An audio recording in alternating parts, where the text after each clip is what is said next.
قرآن شروع ہوتا ہے الف لام میم ذالک الکتاب لا ریب فیہ ھدی للمتقین. یہ جو رمضان ہے اس کو قرآن کے ساتھ بہت مناسبت ہے. یہ ایک دوسرے کے دوست ہیں.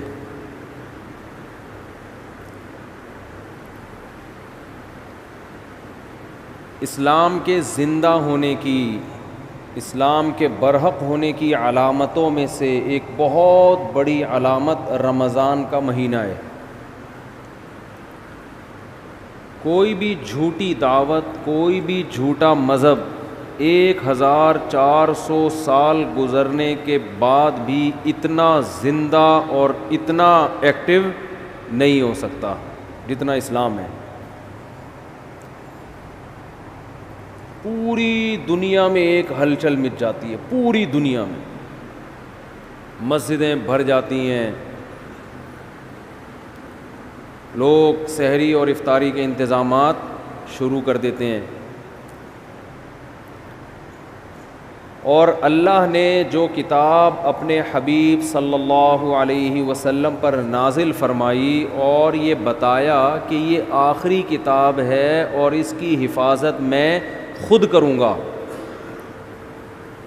تو اس کی حفاظت کرنے کے جو اللہ نے انتظامات کیے، ان انتظامات میں سے ایک انتظام تراویح کی نماز تھی. یہ وہ نماز ہے جو دوسرے مذاہب میں، آسمانی مذہبوں میں ہمیں نہیں ملتی. یہ وہ نماز ہے. اگر یہ تراویح کی نماز یہودیوں کے پاس ہوتی تو ان سے تورات ضائع بولیں نہ ہوتی، تورات ضائع نہ ہوتی. جب موسیٰ علیہ السلام پہ تورات نازل ہوئی تھی اسی وقت لوگ نماز میں اس کی تلاوت شروع کر دیتے اور پوری کتاب ختم کرتے جیسے ہم کرتے ہیں. تو اتنے لاکھوں اس کے حافظ پیدا ہو جاتے اور پڑھتے پڑھتے پڑھتے پڑھتے وہ آج اسی طرح ہوتی جیسے حضرت موسیٰ پر نازل ہوئی تھی. اگر موسیٰ علیہ السلام کو تراویح ملتی رمضان کی تو آج تورات ہمارے پاس اصل شکل میں موجود ہوتی. اگر عیسیٰ علیہ السلام کو یہ تراویح کی نماز ملتی تو آج انجیل اصل شکل میں موجود ہوتی. انجیل کے اتنے حافظ، موٹیویشن ملتی ہے نا. والدین جب اپنے بچوں کو دیکھتے ہیں کہ ہمارا بچہ نماز میں امامت کر رہا ہے اور الحمد سے لے کے والناس تک پورا قرآن سناتا ہے تو ان کا ظرف بڑا ہو جاتا ہے، دل بڑا ہو جاتا ہے. دوسرے والدین بھی سوچتے ہیں کہ ہم نے بھی اپنے بچوں کو حفظ کرانا. اس سے موٹیویشن ملتی ہے. اتنی موٹیویشن ملی کہ لاکھوں کروڑوں حافظ پیدا ہو گئے. ورنہ لوگ سب اپنے طور پہ قرآن پڑھتے، بہت ہی نیک لوگ حفظ کر لیتے، باقی لوگ کیوں حفظ کرتے بھائی؟ وہ کہتے کیا ضرورت ہے.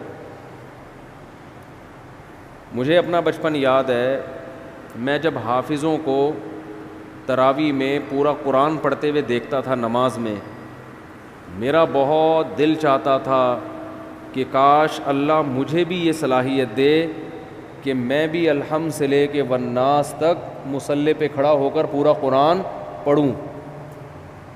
ایک دل میں جذبہ ہر سال جذبہ پیدا ہوتا تھا.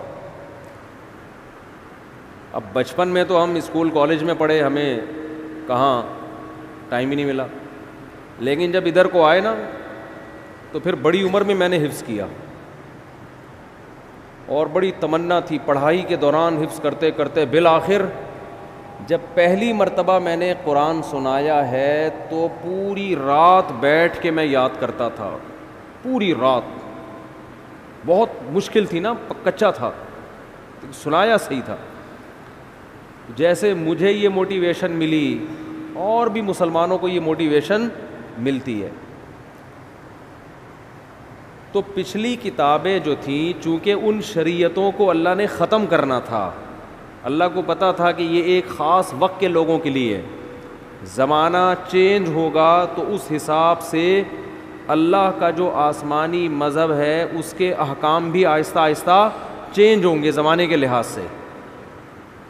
تو اس لیے اللہ کے علم میں یہ بات تھی کہ ایک آخری پیغمبر کو میں بھیجوں گا محمد صلی اللہ علیہ وسلم, اور انہیں جو شریعت دوں گا وہ قیامت تک کے لیے قابل قبول ہوگی. ایسی شریعت ہوگی, وہ ہمیشہ, وہ ہر دور میں ہر جگہ پہ چلے گی. وہ